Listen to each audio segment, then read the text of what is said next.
Hello friends, पिछले lecture में हमने नॉन स्पेसिफिक इम्यूनिटी के बारे में पढ़ा था। आज हम स्पेसिफिक इम्यूनिटी के बारे में पढ़ेंगे। स्पेसिफिक इम्यूनिटी या एक्वायर्ड इम्यूनिटी या एडेप्टिव इम्यूनिटी, ये तीनों एक ही मतलब होता है इसका। स्पेसिफिक इसलिए कहते हैं इसको क्योंकि ये विशिष्ट एंटीजन के प्रति डेवलप होती है, विशिष्ट पैथोजन के प्रति इसमें रोग प्रतिरोधकता डेवलप होती है। एक्वायर्ड इसलिए कहते हैं क्योंकि ये जन्मजात नहीं होती, ये बाद में, जन्म के बाद में अर्जित की जाती है। और एडेप्टिव इसलिए कहते हैं क्योंकि ये किसी पर्टिकुलर पैथोजन के प्रति शरीर को एडेप्टेबल बनाती है, एडेप्टेबिलिटी डेवलप करती है। ये विशिष्ट या प्रतिरक्षा जो है दो प्रकार की होती है, नेचुरल इम्यूनिटी और आर्टिफिशियल इम्यूनिटी। नेचुरल इम्यूनिटी का मतलब है जो प्राकृतिक रूप से जो अर्जित की जाती है, उसको फिर दो भागों में बांटा गया है, एक्टिव और पैसिव। एक्टिव नेचुरल इम्यूनिटी का मतलब है कि जो ऐसी इम्यूनिटी जो शरीर के अंदर डेवलप की जाती है, किसी डेवलप हो जाती है अपने आप ही किसी पैथोजन के खिलाफ। जैसे कि ह्यूमरल इम्यूनिटी है, सेल मीडिएटेड इम्यूनिटी है, जिनको डिटेल में हम आगे पढ़ेंगे।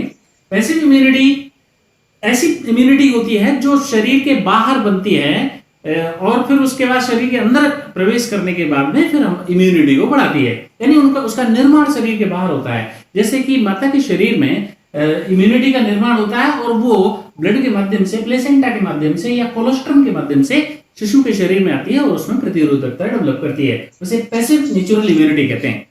उसके बाद आर्टिफिशियल इम्यूनिटी। आर्टिफिशियल इम्यूनिटी वो होती है जो मैन मेड या कृत्रिम रूप से बनाई जाती है। वो भी एक्टिव और पैसिव दो प्रकार की होती है। जैसे इम्यूनाइजेशन और वैक्सीनेशन। किसी पर्टिकुलर एक बीमारी के प्रति, जिसका एक पैथोजन है, उसके प्रति इम्यूनाइज किया जाता है शरीर को, यानी उसके प्रति उसमें शरीर के अंदर ही एंटीबॉडी डेवलप की जाती है। इस प्रकार की इम्यूनिटी को एक्टिव आर्टिफिशियल इम्यूनिटी कहते हैं।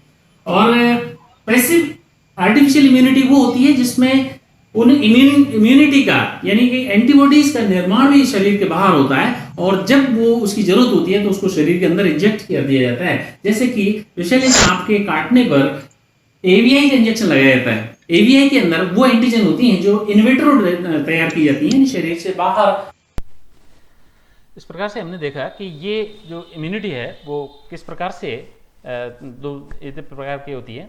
अब हम ह्यूमरल और सेलुलर इम्यूनिटी को वीडियो के द्वारा देखते हैं कि इसमें हम ह्यूमरल और सेलुलर इम्यूनिटी के बारे में पढ़ेंगे। दोनों में अंतर क्या होता है। हम ये जानते हैं कि कोई भी पैथोजन हमारे शरीर में जब प्रवेश करता है तो हमारे शरीर का इम्यून सिस्टम को सामना करना पड़ता है उसे, और इस केस में इम्यून सिस्टम हमारा आक्रमण करने के लिए सजग हो जाता है।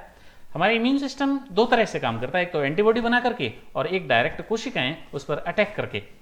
एंटीबॉडी जो बना करके प्रवेश करता है उसे हम एक्स्ट्रा सेलुलर एंटीजन के लिए होता है और ह्यूमरल इम्यूनिटी कहते हैं। जबकि इम्यून सेल्स जो होती हैं वो डायरेक्ट जो अटैक करती हैं वो इंट्रा सेलुलर एंटीजन के लिए करती हैं और उसे सेल मीडिएटेड इम्यूनिटी कहते हैं। एंटीबॉडी वाले इम्यून सिस्टम को ह्यूमरल इम्यूनिटी कहते हैं। इस प्रकार से दो प्रकार से हमारा जो इम्यून सिस्टम है वो काम करता है। अब जानते हैं कि ह्यूमरल इम्यूनिटी और सेलुलर इम्यूनिटी में बेसिक डिफरेंस क्या है। Humoral immunity antibody mediated immunity कहलाती है और cellular immunity cell mediated immunity कहलाती है। एंटीबॉडी ह्यूमरल इम्यूनिटी ये एक्स्ट्रा सेलुलर पैथोजन के लिए काम करती है और सेलुलर इम्यूनिटी वो इंट्रासेलुलर पैथोजन के लिए काम करती है।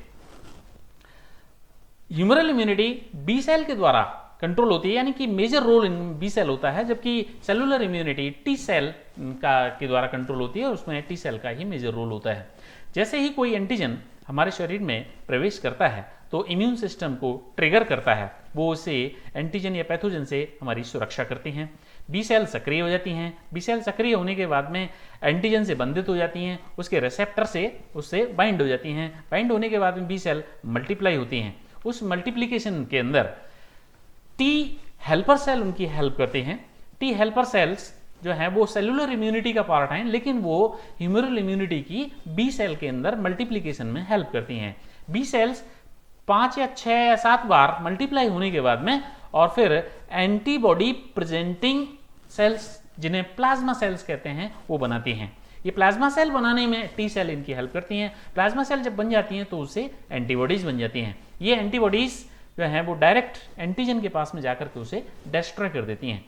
इस प्रकार की इम्यूनिटी को, अब चूंकि ये तरल के माध्यम से होती है इसलिए इसे तरल प्रतिरक्षा कहते हैं। दूसरी जो सेल मीडिएटेड इम्यूनिटी है, उस सेल मीडिएटेड इम्यूनिटी में कुछ एमएससी के माध्यम से एंटीजन प्रेजेंटिंग सेल्स जो है फ्लैगिंग के द्वारा उनको प्रदर्शित करती हैं और ये सेल सरफेस पर चिपक जाते हैं और सेल सरफेस पर चिपक करके इनमें मैक्रोफेज भी हो सकती हैं या डेंड्राइटिक सेल्स भी हो सकती हैं, दूसरी सेल्स इनमें एपीसी से बंधित हो जाती हैं। बंधित होने के बाद में उसे सेल मीडिएटेड इम्यूनिटी एक्टिवेट हो जाती है। उसके अंदर 3 प्रकार की क्लोन्स बनते हैं, एक तो T killer cell, T helper cell और T suppressor cell. T killer cell जो है वो डायरेक्ट किल करते हैं एंटीजन को, क्योंकि वो उसके परफोरिन या साइटोटॉक्सिन नाम के पदार्थ से एपोप्टोसिस से उन एंटीजन को या एंटीजन से द्वारा जो संक्रमित सेल हैं उनको डिस्ट्रॉय कर देती हैं। और जो हेल्पर सेल हैं वो बी सेल की हेल्प करती हैं और उसके बाद सप्रेसर सेल सप्रेस करने का काम करती है। इसी बीच में कुछ सेल्स से विभाजन करना बंद कर देती हैं और वो आगे के फर्दर इन्फेक्शन के काम आती हैं, जैसे मेमोरी सेल्स। इसी प्रकार से अब इस ह्यूमरल इम्यूनिटी को हम रेखा चित्र के द्वारा अगर देखें तो एंट्री ऑफ पैथोजन, उसके बाद एक्टिवेशन ऑफ लिम्फ टिश्यू, उसके बाद production of B lymphocyte, proliferation and maturation of B lymphocyte, उसके बाद में बी लिम्फोसाइट का मल्टीप्लिकेशन होता है, उसमें प्लाज्मा सेल बनती हैं। प्लाज्मा सेल बनने में उनकी हेल्प करती हैं टी हेल्पर सेल्स और टी हेल्पर सेल से फिर एंटीबॉडी का फॉर्मेशन होता है। एंटीबॉडीज ब्लड स्ट्रीम के माध्यम से जाकर के और उस जगह पर जाकर पहुंच जाती हैं जहां पर एंटीजन आया हुआ है या पैथोजन है और उस पैथोजन को डिस्ट्रॉय कर देती हैं। इसी बीच में कुछ सेल्स जो अपना आगे विभाजन करना बंद कर देती हैं उन्हें मेमोरी सेल्स कहते हैं, जो फर्दर इन्फेक्शन के लिए काम में आती हैं। सेल मीडिएटेड इम्यूनिटी भी कुछ इसी प्रकार से होती है। उसमें थोड़ा सा डिफरेंस ये है कि जैसे ही पैथोजन की एंट्री होती है तो टी सेल्स एक्टिवेट होती हैं, टी सेल एक्टिवेट करके प्रोलिफरेट करती हैं, प्रोलिफरेट करके क्लोन्स टी लिम्फोसाइट के क्लोन बनते हैं वो लिम्फोब्लास्ट से। ये सारा काम थाइमस ग्लैंड में होता है और फिर उसके बाद में इनसे 3 क्लोन बनते हैं, साइटोटॉक्सिक सेल या टी किलर सेल और टी हेल्पर सेल और T suppressor cell. T killer cell antigen के पास पहुंचता है और सिक्रेट करके परफोरिन सिक्रेट करके या एपोप्टोसिस के द्वारा इन्फेक्टेड सेल को डिस्ट्रॉय कर देता है और एंटीजन को भी डिस्ट्रॉय कर देते हैं।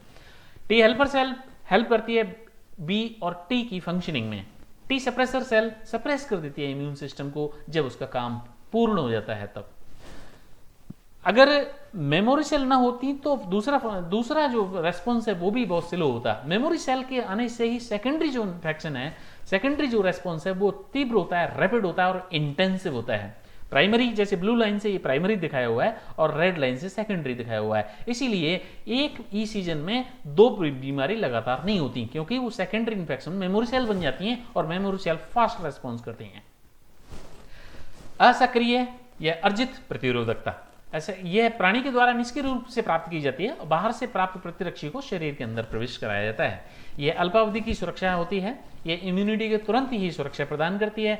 इसमें किसी प्रकार का सुप्त कालिया नहीं पाया जाता, ये मेमोरी लेस होती हैं, इनमें सेकेंडरी इन्फेक्शन भी प्रभावी नहीं होता, इसके ऋणात्मक प्रभाव भी उत्पन्न नहीं होते। ये उन व्यक्तियों में प्रभावी होती है जिनका प्रतिरक्षी तंत्र विकसित नहीं हुआ होता है, जैसे कि माता के गर्भ में पल रहा शिशु, उसके शरीर में प्राकृतिक रूप से एंटीबॉडी नहीं बनती हैं तो वो प्लेसेंटा के माध्यम से माता के शरीर से प्राप्त करता है। इसी प्रकार से जब शिशु जन्म के समय जब कोलोस्ट्रम होता है, कोलोस्ट्रम में एंटीबॉडी जी होती हैं, वो शिशु को प्राप्त होती हैं और कुछ सप्ताह तक वो कारगर रहती हैं और शिशु को उसके विभिन्न प्रकार की बीमारियों से उसकी सुरक्षा करती हैं। कृत्रिम रूप से प्राप्त अर्जित जो आर्टिफिशियली एक्वायर्ड हैं वो एडवर्ड जेनर ने इसकी खोज की थी। ये कृत्रिम रूप से विकसित की जाती हैं। ये पुनः 2 प्रकार की होती हैं, सक्रिय और असक्रिय, एक्टिव और पैसिव। एक्टिव में इस प्रकार की प्रतिरक्षा प्राणी के शरीर में टीकाकरण के द्वारा, इम्यूनाइजेशन के द्वारा एक्टिवेट की जाती है। जब विभिन्न प्रकार के टीके हैं, जैसे बीसीजी का टीका है, डीपीटी का टीका है, ये टीके जो हैं वो वैक्सीन होते हैं, उसके अंदर मृत, दुर्बल या निष्क्रिय सूक्ष्म जीवाणु होते हैं जो एटीन्यूएटेड किए हुए होते हैं हाई टेम्परेचर से। ये जीवाणु टॉक्सिन होते हैं, ये इन्फेक्शन नहीं फैलाते लेकिन इम्यूनिटी को डेवलप कर देते हैं, परपोषी के शरीर में प्रतिरक्षी क्रियाओं को आरंभ करने में सक्षम होते हैं। ये वर्तमान में कई रोगों के लिए एंटीबॉडी ये वैक्सीन बनाई गई है।